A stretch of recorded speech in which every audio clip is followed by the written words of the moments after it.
vou dizer pra vocês que essa temporada especial com convidadas tá deixando meu coração preenchido de gente incrível, de inspiração, de conteúdo, e os feedbacks de vocês têm sido muito importantes. Então estamos aqui novamente na nossa casa em São Paulo, na Pod Factory, esse estúdio montado com o que tem de mais tecnológico no estado da arte para nos receber você e receber as nossas convidadas. Hoje eu tô com uma mulher aqui que eu conheci há alguns anos e para mim ela é um exemplo de protagonismo, de autenticidade e de realização, porque ela é empresária, ela é influenciadora, só que ela não é uma empresária que funda uma empresa e faz essa empresa decolar. Daqui a pouco você pisca, ela tem mais uma. Ela é a Malu Perini, bem-vinda! Obrigada, Ju, pelo convite, obrigada pelo espaço e obrigada pelas conversas sempre muito gostosas e engrandecedoras. Ai, Malu, olha, eu te acompanho desde que eu te conheci em 2019.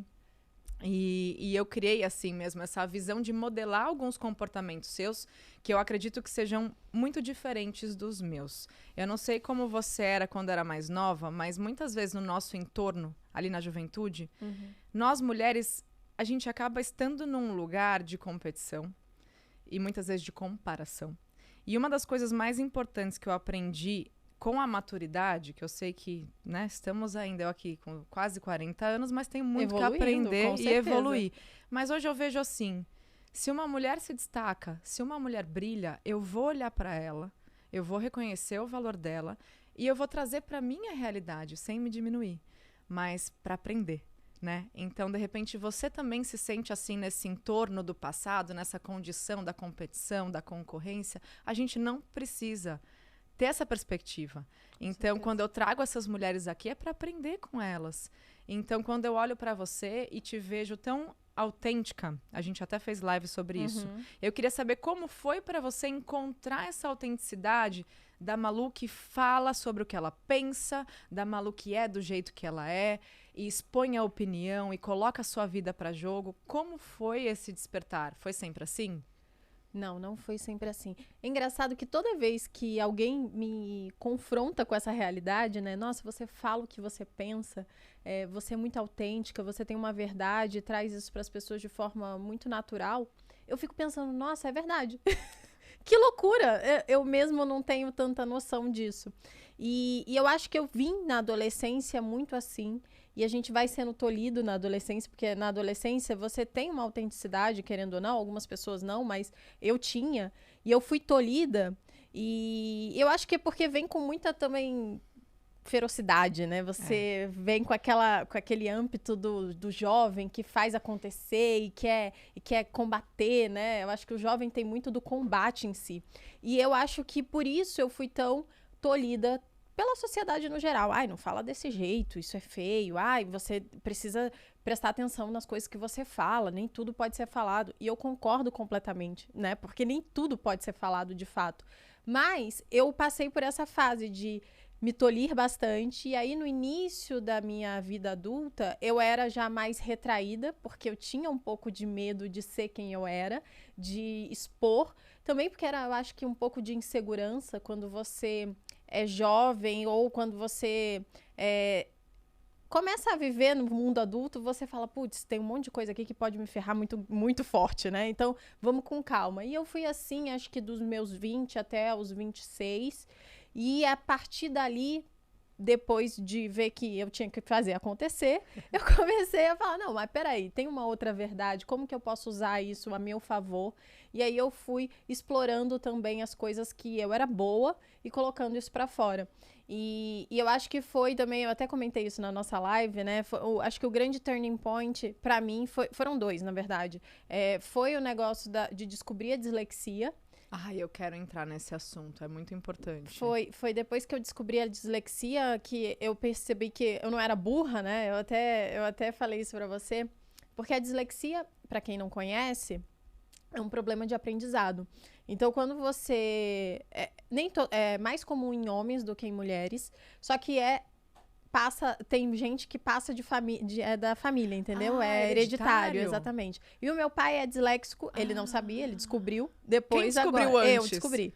Você eu descobri descobriu com antes. 28, ou seja, meu pai tinha 50 e poucos. Uau. E aí eu descobri, aí um belo dia eu ainda falei, pai, você tem dislexia também. Aí ele nunca foi atrás, mas é quase certeza. E aí eu fui no médico e tal, fui ter o diagnóstico completo, mas não foi uma coisa que eu descobri no início da vida. Então eu desenvolvi N outras características para poder suprir isso. E isso acontece com todo mundo, na real.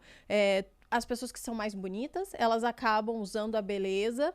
E aí, outras coisas elas desenvolvem menos, né? O cara que talvez é mais feio, a mulher, né? A pessoa que não tem, assim, uma beleza muito clara, a pessoa talvez fique mais engraçada, mais espontânea, né? Faça as piadas. E aí, a gente vai contornando e colocando outras habilidades para poder preencher e a gente se desenvolver na vida como um todo.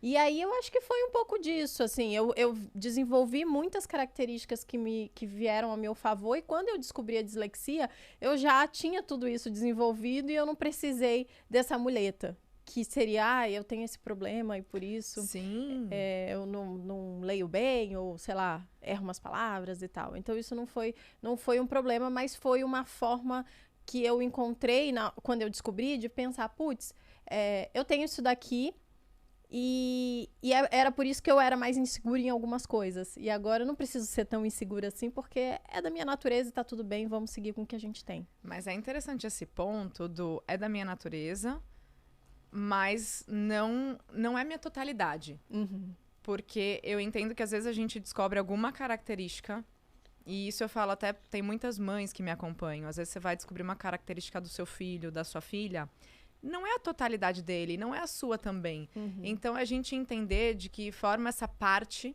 sua pode te ajudar a abrir o olhar para outras partes e não se tornar uma condição. Você não vai se colocar naquela caixa e se limitar. Mas eu vejo que é muito uma questão de atitude. Você escolheu olhar para essa questão e não se limitar. Sim. Então, eu acho que essa sagacidade da gente... Tem uma pergunta que eu gosto muito de lembrar, né, para quem me acompanha. Diante de uma descoberta, diante de uma situação, como eu me adapto, né? Uhum. Como eu me adapto. Então, como eu me adapto a essa característica, como eu me adapto a esse ambiente, como eu me adapto às minhas limitações, porque daí você consegue, por um lado ou pelo outro, não se apoiar nas suas vantagens ou desvantagens, né? Uhum. E aí você vai criando esse caminho evolutivo e entendendo que você não enxerga aquilo como todo. E, Malu, eu quero voltar um pouquinho... Tá. Na sua formação. Você é cientista política. Nada a ver, né? Com o que eu faço isso. Da onde veio isso? Qual foi essa escolha? Agora que vem a dislexia, inclusive. Porque eu fiz ciência política justamente porque foi o que eu passei. Quando eu falo isso, as pessoas ficam... Como assim foi o que você passou? Eu lembro que eu tinha que... até hoje, eu acho que é muito assim, né? A gente tem uma cultura de todo mundo tem que fazer faculdade para ser bem-sucedido. E o meu pai e minha mãe, né, foram os primeiros da família deles, né, que vieram de uma família mais humilde, a se formar, a primeira geração que teve acesso à formação e tudo mais. Os irmãos dele, alguns se formaram também no segundo grau, né, e depois graduação, tiveram pós-graduação, enfim. Mas foi a primeira geração que teve acesso a isso. Então, eu acho que para o meu pai sempre foi muito claro, meus filhos também terão acesso a isso. E o meu irmão seguiu a carreira do meu pai, que era militar, e eu tinha que entregar um diploma, né? Eu tinha que entregar um diploma. Só que eu tinha que entregar um diploma na federal, porque meu pai não ia pagar uma faculdade particular para mim, né? A gente vem de classe média e tal. Aí eu fui tentando vestibular, só que eu não sou boa em prova. Nunca fui, né? Justamente por conta da dislexia, mas eu não sabia disso. Então eu peguei a primeira geração lá do Enem que começou, né? Aquela prova gigante, da qual eu nunca tive a capacidade de ler inteira, porque eu até brinco com isso, o Bruno morre de rir, meu marido. Ele fala, uma vez ele falou, não, mas como você fez a prova e tal? Aí eu contei pra ele, não, mas eu nunca terminei a prova do Enem. Aí ele falou, como assim você nunca terminou? Eu falei, nunca deu tempo, porque existe aquela estrutura. Inclusive, as pessoas que têm dislexia diagnosticada, elas têm 1 ou 2 horas a mais para fazer a prova, ou elas têm alguém para ler a prova para elas, Olha porque a só, gente tem uma gente. dificuldade não é que a gente tem uma Explica dificuldade. como funciona o cérebro. Tá. É como se o nosso cérebro pegasse caminhos diferentes para resolver o mesmo problema. Tá. E a leitura em si é um pouco mais dificultada. Não é que eu não consiga ler e interpretar. Eu sou boa, inclusive, em interpretação, eu sou boa em escrita, exceto o português, que eu erro uns erros aleatórios assim. E aí eu preciso de mais tempo só. É como se uma pessoa normal demorasse, sei lá, 1 mês pra ler um livro grande, eu demoraria 2. E você lê pra caramba. Mais ou menos. Eu vejo essa pilha lá. Bom, mas enfim, não vou Mais ou cortar o menos, raciocínio. mais ou menos. E aí, enfim, daí foi isso, assim, eu não conseguia, eu não tirei uma nota boa, né, no Enem. Eu tirei, a regra era, né, os professores falavam, leia, quando você vai ler a primeira vez e vai respondendo o que é fácil. Depois você volta pra responder as difíceis. Eu nunca cheguei nessa parte. Ai, gente, parece mentira, mas é real. E aí, eu nunca nem tinha contado isso pra ninguém. Eu contei pro Bruno, Bruno, você tá me zoando? Eu falei, mas eu não conseguia, não tinha tempo. E eu nunca nem pensei que isso era um problema. Eu falei que eu achei que algumas pessoas fossem assim e tava tudo bem, né? E aí, na nota de corte, eu queria relações internacionais. E na época era tipo um boom de relações internacionais. Eu lembro que eu cogitei. E aí Eu teve queria ser diplomata numa época da minha vida. Ainda bem que a gente achou isso aqui, porque não tem nada a ver comigo, não tinha nada a ver. E aí, depois, eu fui tentando, a nota de corte não passava, e a que eu passei foi ciência política, que tem a grade bem parecida com relações internacionais. Só que é muito menos famosa no Brasil. Uhum. E o mercado de trabalho é uma bosta. Mas aí eu fiz a faculdade, fui bem na faculdade, terminei, tenho um diploma lá, só que nunca trabalhei na área e não pretendo, não tem nada a ver comigo. O que um cientista político faz? Hoje em dia, no Brasil, é o que eu disse, nos Estados Unidos, por exemplo, Barack Obama é formado em ciência política, né? Tem várias personalidades que são formadas em ciência política. E é bem comum, você faz, depois você faz uma pós-graduação, entendeu? Tá. Em alguma coisa. Mas aqui você pode fazer, é como se você tivesse análise se fosse contratado por empresas para fazer análise do cenário político, então existe essa opção, você pode fazer um concurso público ou você pode trabalhar no backstage de um político, que, né, não é um negócio legal, assim, né, de fazer geralmente. Então, logo de cara eu já sabia que eu não ia fazer isso. E foi, enfim, aí eu me formei e comecei a fazer conteúdo na internet e depois eu comecei a empreender de fato e vi que esse era o meu lugar, apesar da resistência, porque eu tinha muito medo de empreender. Empreender é arriscado, né? Sim. Estar desempregado sempre. A gente acha, eu vou ter meu negócio, eu vou ter minha liberdade, eu vou fazer os meus horários, né? E daí quando você vai ver a sua agenda, eu vou fazer meus horários, não cabe, né? Não cabe nem a gente, assim, quase. Então, empreender, eu percebo isso. E engraçado que até pouco tempo, eu não sentava na minha cadeira de empreendedora. As pessoas falam, não, mas Juliana, empresária, tá, não sei o que lá.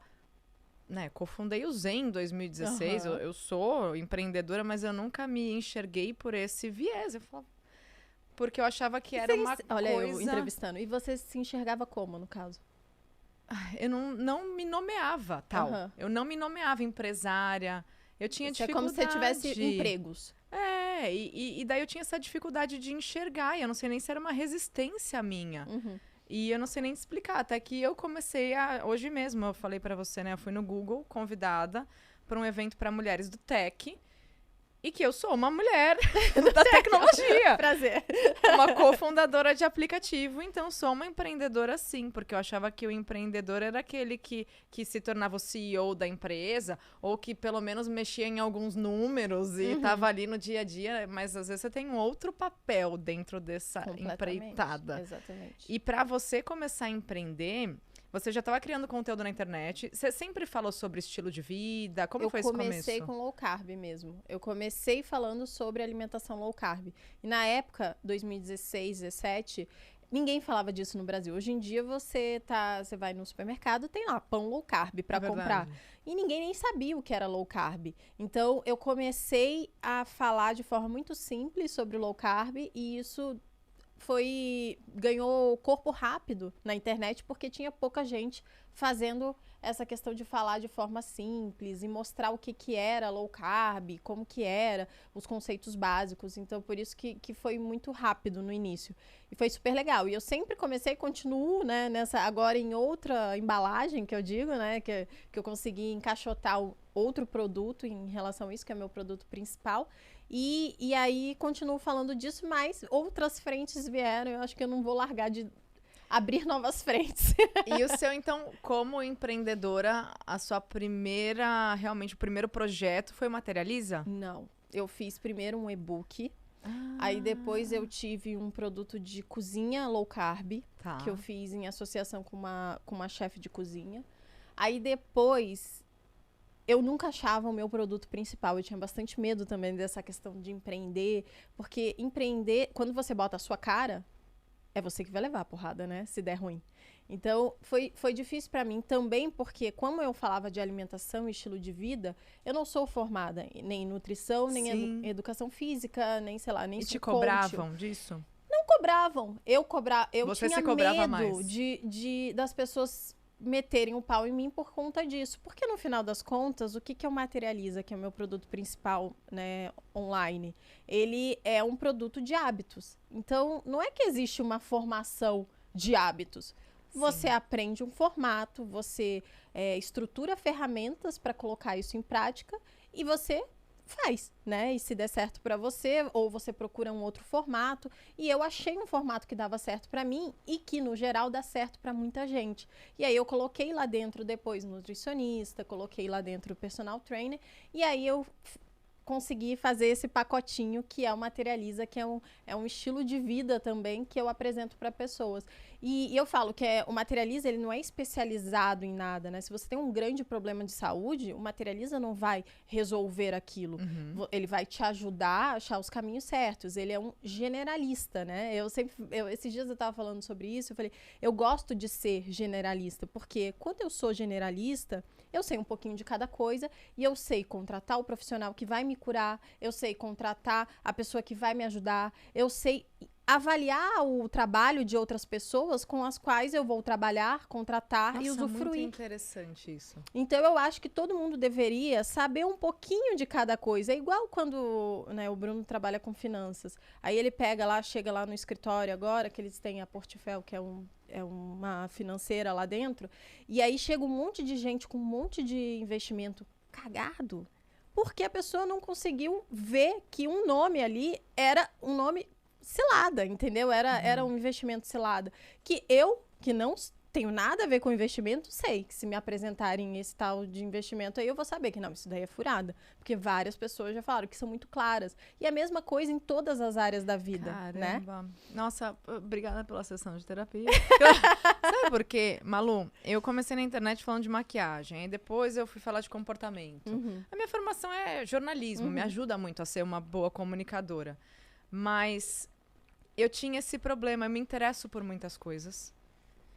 E se você for ver os cursos que eu já fiz, as atividades físicas que eu já pratiquei, eu já fiz desde Kung Fu, me formei como DJ, eu fiz reiki e aromaterapia e hoje em dia eu corro. Assim, eu tenho interesses muito diferentes. Fiz curso de costura, aí eu falo, não me aprofundo em nada. E eu ficava com essa cobrança, mas você tem que se aprofundar em alguma coisa. Mas será que tem que? Não tem que. Não, você eu pode gostei até do generalismo. Você pode até se aprofundar em algo, assim, alguma coisa específica, mas nem por isso você tem que ser especialista em tudo, né? Porque hoje em dia a gente também tem essa questão de pessoas que são especialistas em alguma coisa e aí elas não sabem nada. De mais nada. De mais nada. Então, eu conheço, eu acho que as pessoas mais inteligentes que eu julgo inteligente hoje são pessoas que sentam em qualquer mesa e conseguem falar de qualquer assunto, minimamente. Então, para você não ficar perdido, no mínimo, você vai saber fazer perguntas corretas para entender um pouco daquilo. E ninguém vai te levar, né, na lábia. Porque senão você fica trouxa em muitas outras situações. Nossa, e olha que você já foi quantos programas dos sócios, quantos podcasts? 100 e... Ai, a gente tá nos 130 e poucos Então já agora. passou muita gente naquela mesa. Muita gente, exatamente. E eu me orgulho, né? Eu sempre repito isso, que uma das coisas mais incríveis que eu tive nos últimos 2 anos foi a oportunidade de estar sentada nos sócios, porque eu aprendo tanto, eu tenho acesso a tantas cabeças brilhantes,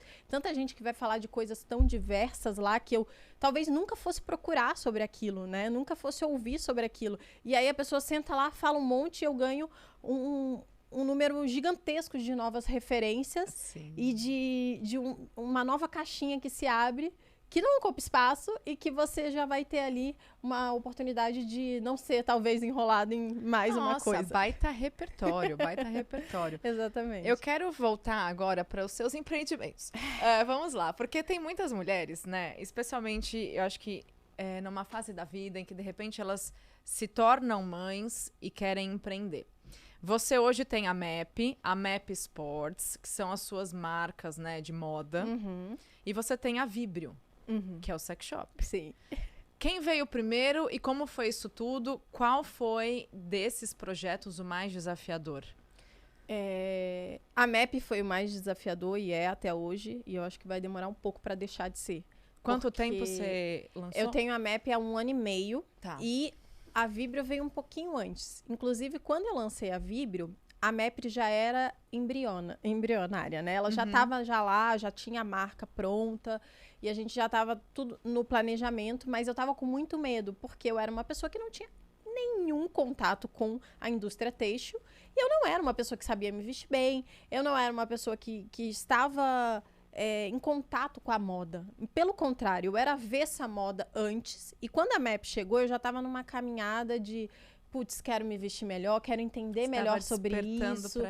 Eu gosto disso, tô vendo que isso comunica a minha imagem, que isso faz diferença na minha vida, nas minhas empresas, no meu negócio e na minha postura, né? Porque quando você se veste melhor, você também tem uma postura melhor, você fala melhor. E as pessoas que me acompanham há muito tempo, elas falam, caramba, Malu, você deu um salto de evolução de uns anos pra cá. E foi, lógico, foi uma construção desde o início, mas olha só, eu mudei algumas bases e uma delas foi a forma que eu me vestia, e isso trouxe evolução em outras áreas da minha vida também, em outras esferas da vida. E aí, a Vibrio, né, eu não sei se eu te contei isso, mas a Vibrio, todas as minhas empresas, elas vieram de alguma dor minha.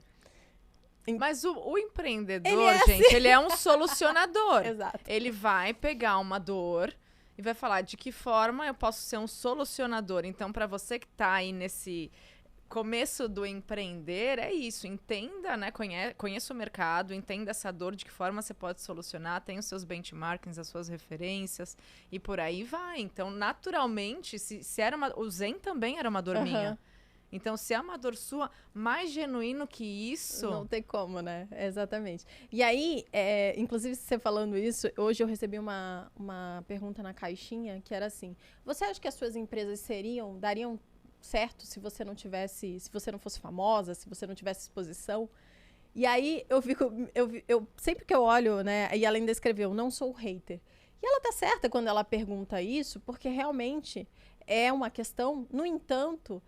uma coisa alimenta a outra. O fato de eu ser famosa, né, de eu ter uma audiência na qual eu construí e batalhei por isso, fez com que eu entendesse que havia ali um problema, que eu podia solucionar, que eu tinha uma audiência apta a consumir aquilo, então eu lancei as outras coisas. Não é... os outros produtos, né? Porque o que me fez famosa, né, como ela disse... foi o meu bom trabalho no Materializa, né? Sim. Foi o meu bom trabalho nos sócios, onde eu tô lá fazendo questionamentos importantes ou deixando a vida mais leve, os papos mais fluidos. Então, o fato é uma coisa acrescenta a outra. Não é assim, não tem como você falar que uma única coisa fez daquilo um sucesso. São raras as vezes que isso acontece. Eu nem sei te pontuar alguma oportunidade ou alguém que falou, não, ela fez sucesso por causa disso. Não, ela não fez sucesso por causa de uma coisa. Foi inúmeras coisas que construíram aquela imagem e que sustentam aquela empresa ou aquele negócio, aquele produto e etc.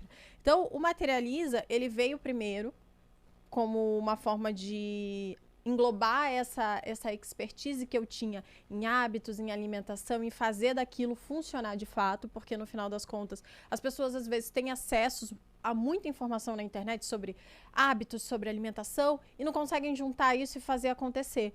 E o Materializa, a gente está lá, em poucos dias você consegue formular uma atividade, emagrecer, ter mais ânimo, mais desempenho na sua vida pessoal e profissional. Então, a gente conseguiu isso de alguma forma.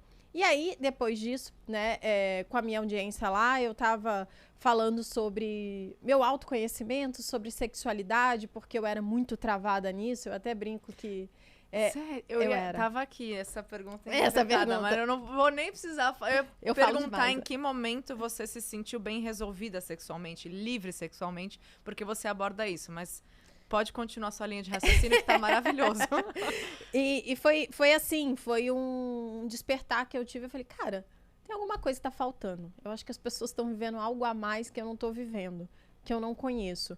E eu vim de uma família muito tradicional, onde você não era... Eu não fui provocada a conhecer o meu próprio corpo, a ter intimidade comigo mesma. Eu não fui provocada a isso. E todas as vezes que eu tentei, eu fui de... Não bota a mão aí. Ah, isso é feio, isso não é pra menina. Então, eu fui criada assim, e até a minha idade adulta, depois que eu comecei a me relacionar, né, ter relacionamentos amorosos, eu casei, tive eu sempre tive, né, uma relação sexual muito boa com meu marido, e mesmo assim eu não me conhecia. E aí, um belo dia, eu falei assim, putz, esse cara sabe mais de mim do que eu mesma. Tem alguma coisa errada, eu preciso. Aí eu comecei a ler as coisas, e aí eu falei, cara, se eu entendesse mais sobre os meus próprios botões do que o meu marido, talvez eu pudesse ensinar coisas pra ele que ele não sabe sobre mim. Ou, sei lá, a gente pudesse viver algo que a gente ainda não vive. Aí eu fiquei encanada com essa história, comecei a ler sobre isso, aí comecei a ler romance erótica. Você chegou a falar isso pra ele? Eu falei. Vocês conversaram sobre isso? A gente conversou, porque por isso eu acho que a gente tem uma relação tão boa, né? Uma das bases do nosso relacionamento é a transparência e a conversa. Maravilhoso. E eu me sinto muito... Lógico, não foi de uma hora para outra, até porque se você fala isso pro seu companheiro de forma muito brusca, ele vai achar que o problema era ele. E não, ele ali era a solução. Ele tava ali só com todas as soluções, né? Mas eu achava que eu podia ir além daquilo, e aí eu conversei com ele, falei, amor, eu quero me descobrir mais, não sei o quê. E aí a gente foi nessa descoberta juntos, o que foi mais legal ainda. Poxa. Porque eu soube abordar. Lógico, não foi tão fácil assim, parece muito simples, né? Teve um atritozinho no início e tal, ele queria entender, e aí, o que tá acontecendo? E depois ele só foi sucesso, porque ele falou, nossa, quando você aprende sobre você fala sobre sexo, você tá ligada a isso, nós mulheres precisamos estar ligada no assunto pra gente, de fato, praticar. Porque a gente não olha um cara nu e fala, meu Deus, quero transar. Não realmente, é assim que funciona. Pelo menos pra mim, não é. Não é assim que funciona. Tem toda uma áurea, né? Um momento, tem uma sedução que vai muito além. Uma conquista, um afeto, você se corpo. sentir vista e apreciada. Exatamente. Então tem esse contexto que às vezes falta mesmo. Falta no relacionamento, na sua vida como um todo. E aí a gente foi nessa brincadeira e eu nunca tinha... eu lembro que aí eu conversei com uma amiga minha, e aí essa minha amiga falou assim, Malu, compra um bullet. Aí eu, um bullet? O que é bullet? É um bullet coffee? Gente, eu não trouxe. Eu cheguei aqui indignada, porque eu não trouxe de presente pra Ju. Ah, mentira que eu ia ganhar esse press kit. E eu não trouxe, eu esqueci lá em casa. Mas eu vou mandar pra ela, depois vocês cobrem ela de mostrar tutorial. Daquelas... Mentira, não precisa. Você sabe que a gente tava com o Joel em Amsterdã, e eu entrei num sex shop com a Lalas, e ela falou, a Malu falou que esse daqui é o mais vendido do mundo. Aí, e daí quando a gente saiu da loja, o Joel falou assim, Bruno já diria que ninguém vence um homem e uma máquina juntos, como é? Nenhum homem é melhor do que uma máquina, e nenhuma máquina é melhor do que o homem com uma máquina. É isso! Paul Tudor Jones é o nome do cara que fala isso. E ele fala disso pra inteligência artificial, que faz muito sentido nos momentos atuais que a gente tá, né? Falando de site GPT, falando de inteligência artificial e etc. Mas também funciona para vibradores. vibradores, não é mesmo? Funciona! E essa é a ideia, você usar com o seu marido e tal. E aí, né, só pra encurtar a história, senão a gente vai ficar falando da Vibra aqui, que é a parte mais legal da minha... Todo mundo quer falar sobre a Vibra, né? É isso.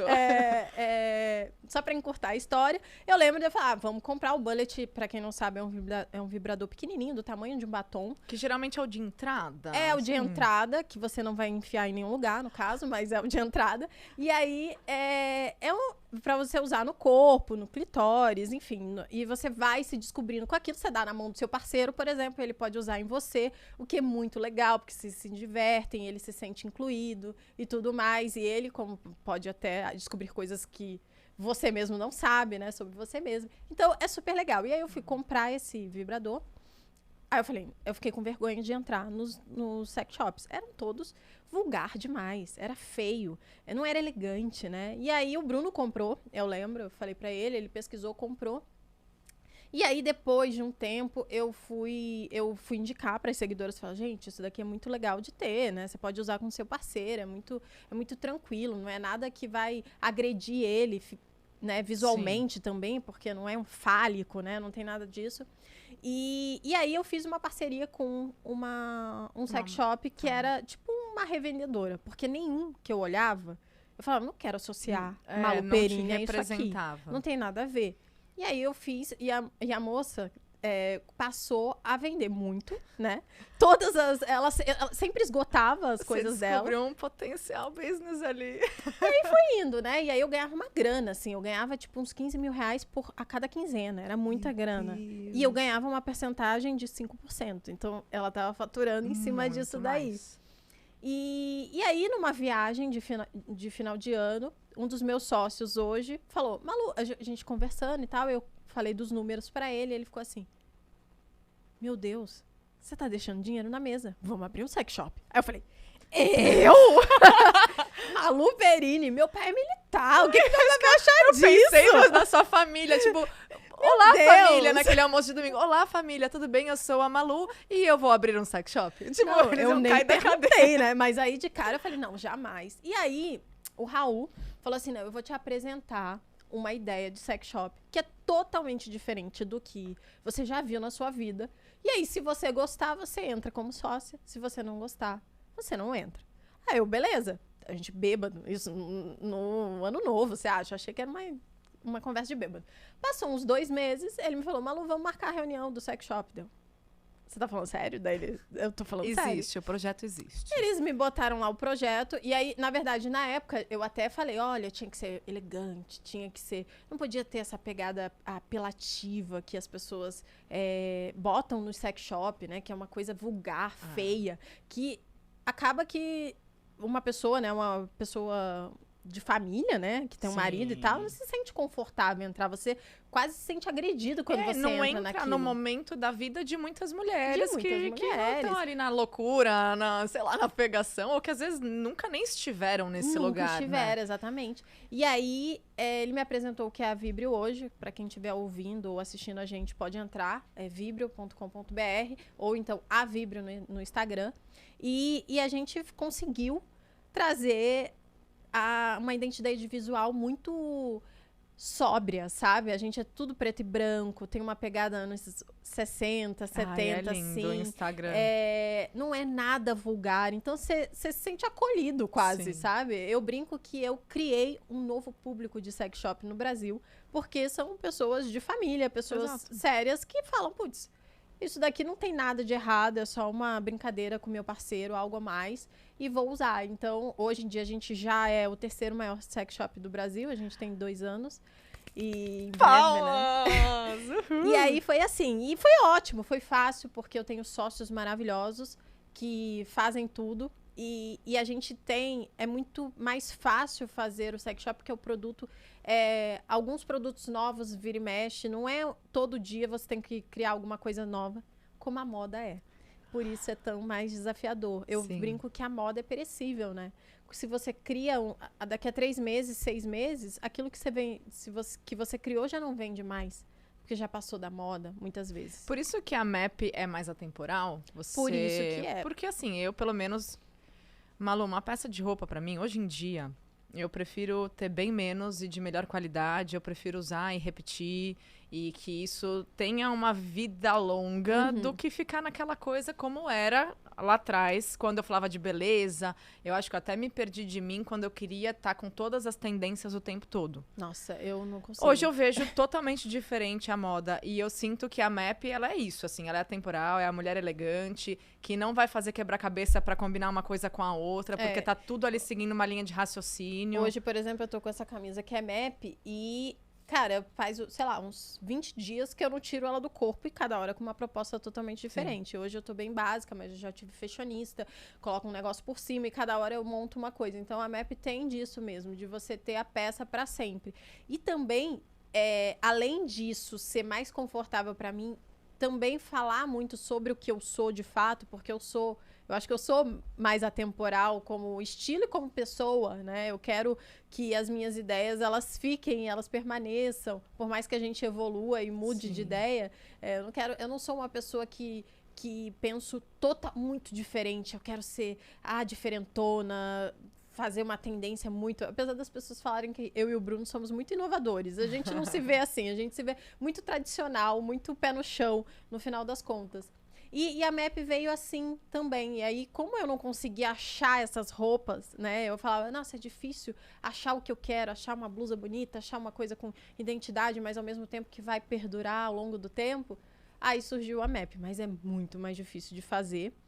Quando eu comecei a MAP, eu tinha uma sócia, e ela me ajudou muito. Ela tinha o know-how da indústria têxtil e tudo mais, ela começou o empreendimento. Só que depois de um tempo, um ano e pouquinho, a gente começou a bater a cabeça, porque além do que você falou da qualidade, né? Eu não tenho a escolha de dar algo que não tenha qualidade, porque eu construí a minha comunidade. Baseada nisso. E as pessoas que me seguem, elas associam isso à minha imagem, ao meu branding. Então, eu não tenho a possibilidade de trazer um produto que não tenha qualidade, porque senão não é Malu Perini. E aí eu vou levar muita porrada. Então, eu tenho que estar sempre vinculada. Ao mesmo tempo, como disse a seguidora, você é famosa porque os seus negócios dão certo porque você é famosa, também. Porque eu vejo ali uma abertura e fui lá e lancei um produto para poder suprir essa demanda. Mas, ao mesmo tempo, se eu não caminhar de acordo com o que a minha demanda que eu criei quer, exato, isso vai para o fundo do poço. Ô Malu, e acredito que seja uma questão de posicionamento também, além de você ser congruente a um pilar importante. Como você poderia dar uma dica para as mulheres que ainda não sabem, de repente, o seu valor, o valor do trabalho? Porque muitas vezes, assim, você entra na MAP, as peças são lindas, maravilhosas, para um público específico, certo? Então, não é uma marca popular, nunca foi e não é para ser. E não pretende ser, Como você tem firmeza nesse posicionamento? Porque eu imagino que muitas mulheres que estão se recolocando no mercado de trabalho, empreendendo, não estão sabendo se posicionar em relação a custo, valor da hora ou valor de produto. Qual dica você poderia dar para elas serem um pouco mais firmes, né, nessa abordagem mesmo? Eu acho que uma das coisas mais difíceis para o empreendedor é colocar valor no seu trabalho, no seu produto, no seu serviço. É muito complicado. Por exemplo, o Materializa, até hoje, ele é, sei lá, talvez 1/6 do valor que ele deveria ser. E eu faço isso de propósito. Todo mundo que entra lá fala, Malu, isso é muito barato, você tá louca vender assim, esse preço?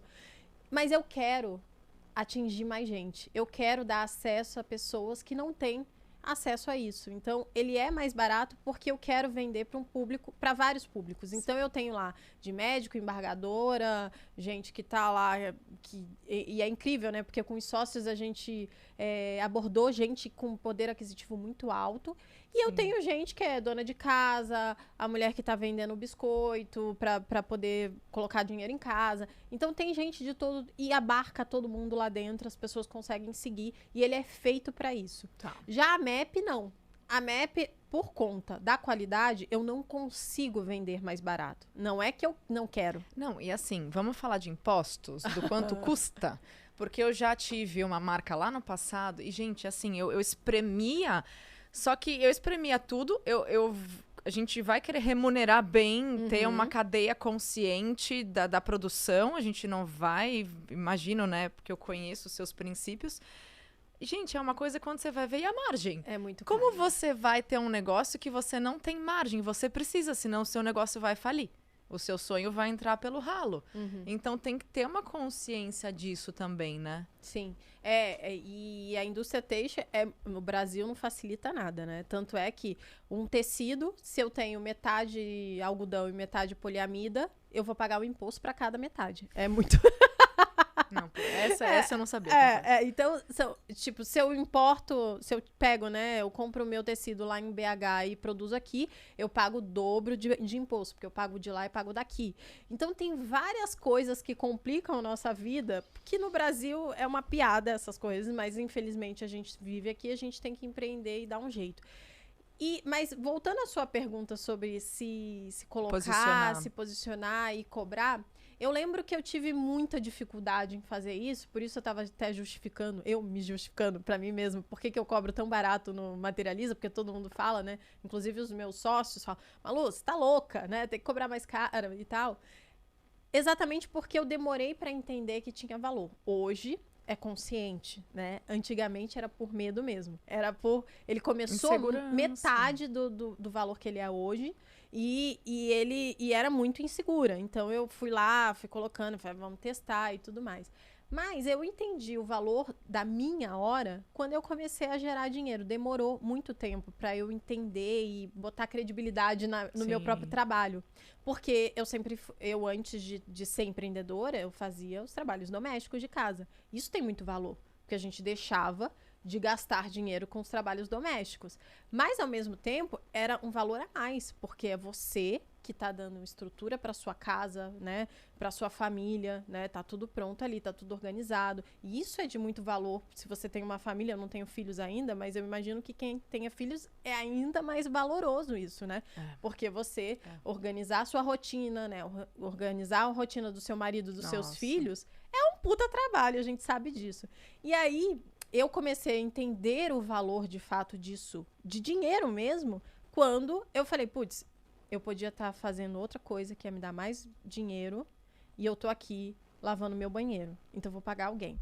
E aí, foi essa troca, foi a primeira vez que eu entendi. Se eu estiver trabalhando no Materializa e tiver alguém lavando meu banheiro, é melhor pra mim, porque eu tô pagando ela tá fazendo melhor e eu tô gerando mais dinheiro do que ela custa pra mim. Então, essa foi o primeiro exchange que eu fiz e que fez sentido na minha cabeça. E aí, depois disso, eu fui ganhando confiança. E eu acho que é muito fácil para pessoas que sempre foram muito autoconfiantes falar, nossa, você tem que cobrar tanto. Eu entendo as mulheres que têm essa dificuldade. E eu acho que existe o tempo, e eu não sou a favor de você cobrar mais do que você está confortável a cobrar. Porque isso cobra um preço pra gente, psicologicamente. Você acaba se cobrando muito mais, você quer entregar muito mais. E no final das contas, nenhum dinheiro vale a sua saúde mental. Não, jamais, nunca. O que eu diria para vocês é vai testando, vai validando, vai sentindo o mercado. Tá vendendo super, super, super bem? Faz um reajuste. Vê se continua vendendo super... Porque aconteceu isso na minha empresa. A gente tinha as publicidades e daí já estava há muito tempo com a mesma tabela, trabalhando bem, bem, bem, bem. Daqui a pouco não cabia mais trabalho. Porque eu não vou fazer. Se eu fiz uma publicidade hoje de tal marca, você não vai ver outra. Não. Eu não vendo o meu tempo além dos meus critérios, né? E pra minha audiência também não ficar bombardeando a galera. Daí a gente viu que já não cabia mais. Aí tá, vamos mudar a tabela, aumentamos 10%. Continuou trabalhando. Ninguém ligou. Aí no ano seguinte, de novo aumentamos e continuou trabalhando. Você sabe que a minha Às vezes a gente não sabe. Não sabe. A minha manicure, esses dias eu falei, por que você não aumentou o preço? Ela vai até a minha casa, ela vai na casa de todo mundo, ela com o carrinho dela lá, o gasolina um absurdo, aumentou a gasolina, aumentou... E ela não aumentou o preço dela. Eu falei, por que você não aumentou o seu preço? Exato. Eu aumentei o que eu dava pra ela, comecei a pagar mais, eu falei, você já tá cobrando mais dos outros? Não. Aí um belo dia ela chegou, Malu, eu aumentei o preço. Ninguém reclamou. Aí eu falei, mas ninguém ia reclamar. É isso, gente. A pessoa que realmente é cliente, que compra o seu sonho, que compra a sua ideia, que compra o seu produto, vai. A minha personal também. Eu tava com ela há 1 ano. Nunca reajustou. Teve filho. Bebê. Em casa. Ela tá tendo lá que... E mãe a solo. bombando. Mãe solo. Eu falei, Carol, é o seguinte, agora a sua hora é essa. Não, pra mim é. Se você eu acho que você tem que reconversar com seus alunos. Fiz a mesma coisa. O Carol tá aqui. Ela, não, mas você merece mais ainda. Pelo amor de Deus.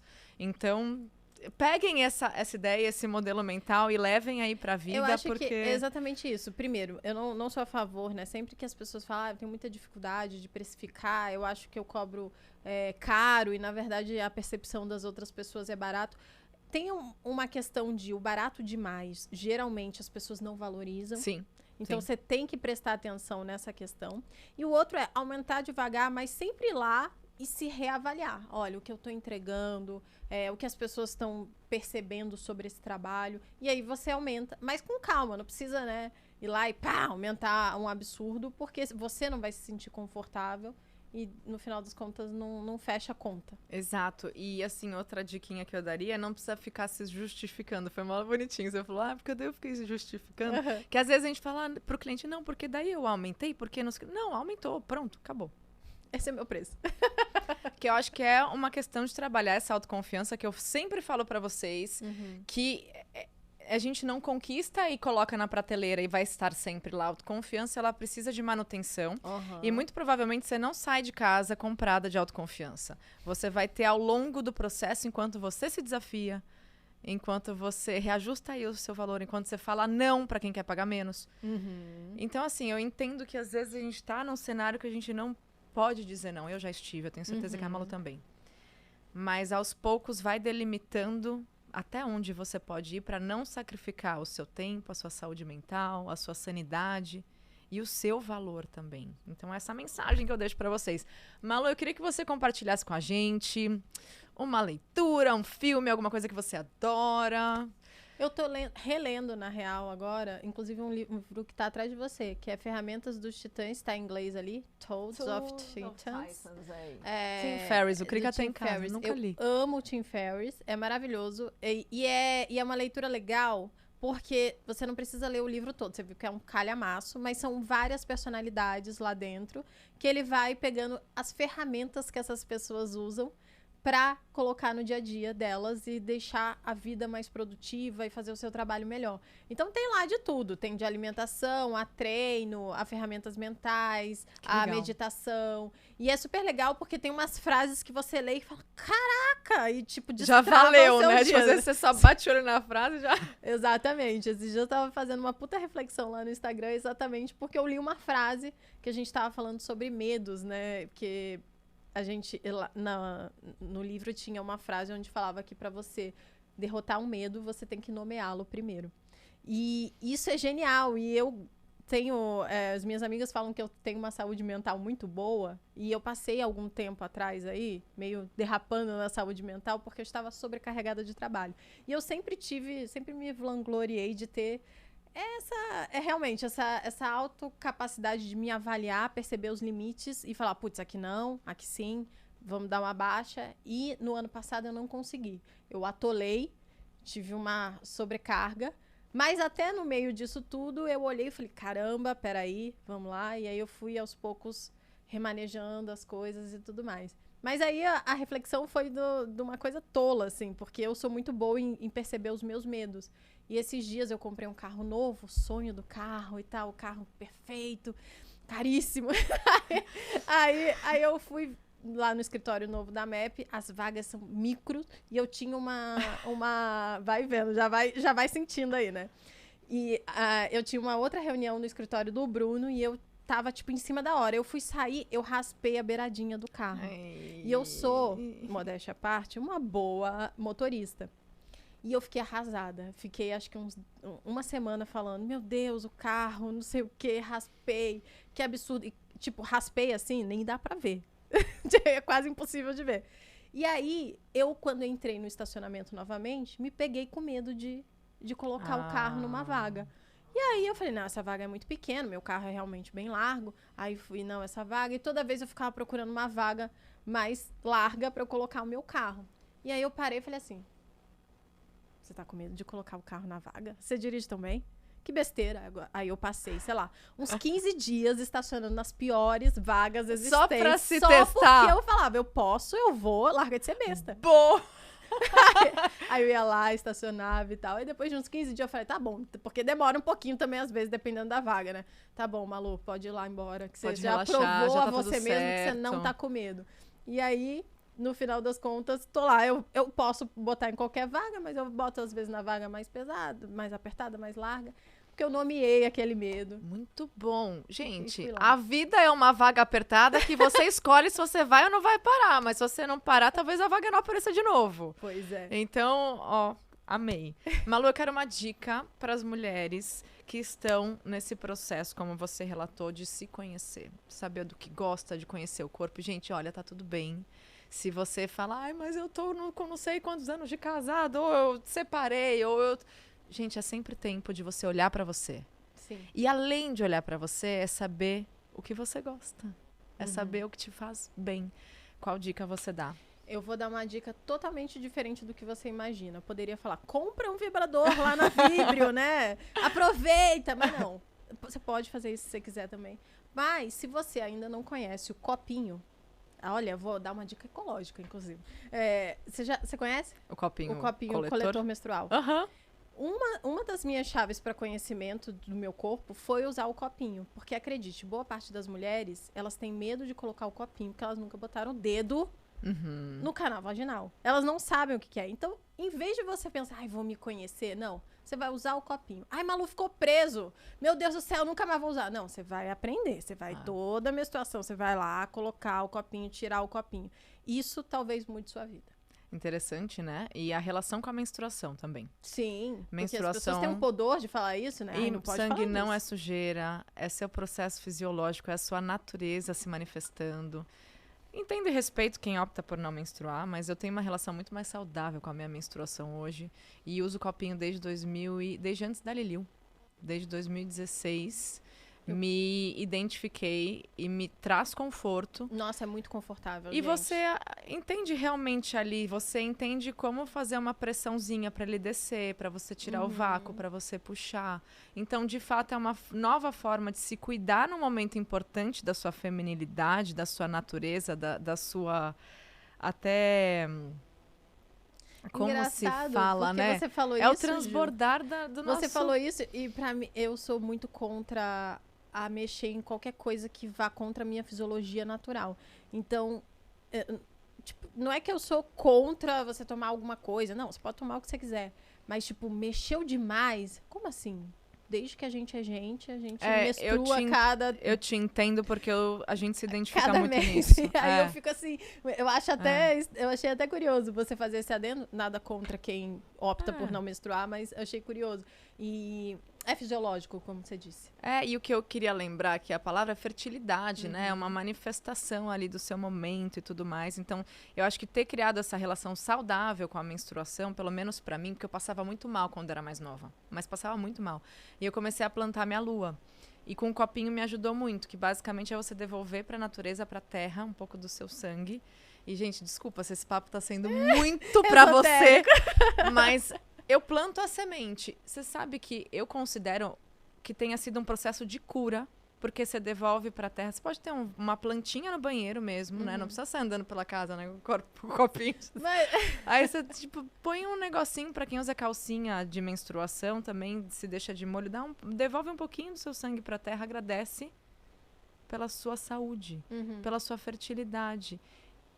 Malu, eu parei de tomar pílula antes da Lili, eu nunca mais voltei a tomar, eu não tive mais crises de cólica, de não sei o que, eu desmaiava, eu tinha que tomar anti-inflamatório durante a menstruação. Nossa. Eu acho que eu curei meu feminino, de me harmonizar com esse processo.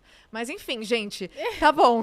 Se vocês quiserem saber mais sobre isso, deixa nos comentários, porque eu nunca falei sobre isso. Porque às vezes a gente fica assim, será que eu vou assustar? Elas vão sair correndo ou elas vão ficar olhando com curiosidade? Vou olhar com curiosidade. Eu acredito também que os assuntos não venham à toa. Se a gente chegou aqui agora e veio isso, é porque tinha que vir. Tinha que vir. Mas obrigada muito por você ter vindo. Obrigada a você pelo convite, pela conversa gostosa. Ai, te honro, te admiro. Obrigada por ser essa mulher incrível que sempre dá voz a outras mulheres também. Isso é incrível, né? Porque acho que você começou o podcast falando sobre isso. Tem muita gente que vive nesse processo de embate com o outro. E estar, na verdade, no espaço de admiração É você aceitar que talvez o outro pode ser melhor em alguma coisa e você modelar aquilo. Isso é incrível. Eu faço isso o tempo inteiro. E sempre que eu conheço alguém, eu encontro alguma coisa para olhar para ela e falar, caramba, isso daqui pode servir para mim também. E eu vou usar isso na minha vida. Acredito muito nisso. Vamos exercitar mais, né? Malu, onde te encontramos? Você está no Instagram, em todas as plataformas? Vocês me encontram no @maluperini. Tô sempre lá, o Instagram é minha terra natal, então tô sempre lá. Também vocês me encontram nos sócios semanalmente, tem no YouTube, tem no todas as plataformas de streaming de áudio. E qualquer outra rede social, se você colocar lá Malu Perini, vai aparecer, provavelmente. Combinadíssimo. Muito obrigada. Muito obrigada. Um super beijo para você e para vocês que estiveram com a gente. Mande esse podcast para mais pessoas que possam se inspirar por essa conversa. Comenta aqui qual foi a passagem, a dica da Malu que ela trouxe que mais te impactou positivamente. É muito importante pra gente esse feedback. E eu me despeço diretamente da Pod Factory aqui em São Paulo. Te vejo num próximo episódio. Lembrando que os nossos monólogos seguem todo sábado às 11h11 para uma conversa profunda comigo. Eventuais choros, eventuais risadas. Mas esse é um lugar seguro pra gente falar sobre o que for preciso. Inclusive plantar a lua. Um beijo. Beijos.